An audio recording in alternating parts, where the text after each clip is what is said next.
আসসালামু আলাইকুম সুপ্রিয় শিক্ষার্থীবৃন্দ, তোমাদের জন্য আরেকটি গুরুত্বপূর্ণ টপিক নিয়ে হাজির হলাম। সেই টপিকটি হচ্ছে আমাদের 11 অধ্যায়ের 3টি খুব গুরুত্বপূর্ণ প্রশ্ন।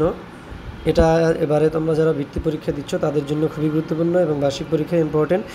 এবং এই প্রশ্নটা নবম দশম শ্রেণীর যে শিক্ষার্থীরা রয়েছে তোমাদের জন্য খুবই ইম্পর্টেন্ট, মোস্ট ইম্পর্টেন্ট।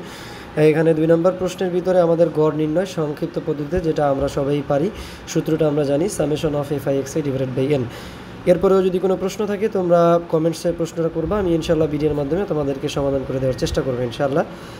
এর পরবর্তী সবচেয়ে গুরুত্বপূর্ণ টপিক হচ্ছে মধ্যক নির্ণয়ের ক্ষেত্রে আমাদের যেই সূত্রটা এখানে কাজে লাগে সেটা খুব ইম্পর্টেন্ট। মধ্যক নির্ণয়ে আমাদের যে সূত্রটা আছে সেখানে এল এর একটা মান দরকার, FC এর একটা মান দরকার, FM এর মান দরকার। এই মানগুলো আমাদের জানতে হবে। যেমনটা এখানে আমাদের এল এর মান নির্ণয়ের যেই সূত্র সেটা হচ্ছে মধ্যক শ্রেণীর গণসংখ্যা। মধ্যক শ্রেণী বলতে আপাতত আমরা যেই ঘরে গণসংখ্যার মান সর্বোচ্চ সেটাকে মধ্যক শ্রেণী ধরে নিব। সেই ঘরের শ্রেণীবৃত্তির নিম্নসীমা হচ্ছে এল এর মান। যেই ঘরে গণসংখ্যার মান সর্বোচ্চ সেই ঘরের পূর্বের ঘরে ক্রমজয়িত গণসংখ্যার মান হচ্ছে FC এর মান।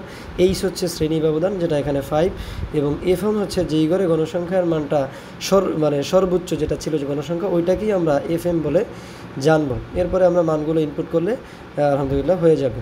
তো এই মধ্যকটা খুবই ইম্পর্টেন্ট এবার অষ্টম শ্রেণীর জন্য, প্লাস হচ্ছে 9 স্ট্যান্ডার্ড বাচ্চাদের জন্য, 9 স্ট্যান্ডার্ড স্টুডেন্টদের জন্য।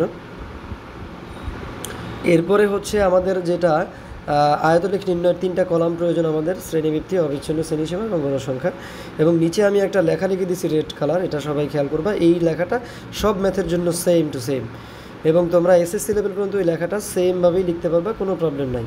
আর এরপরে আমি যে গ্রাফটা অঙ্কন করে দিচ্ছি এটা 8-এর স্টুডেন্ট এবং 9-এর স্টুডেন্ট সবাই এটা ব্যবহার করতে পারবা, এবং SSC পর্যন্ত আলহামদুলিল্লাহ চলবে। আসসালামু আলাইকুম।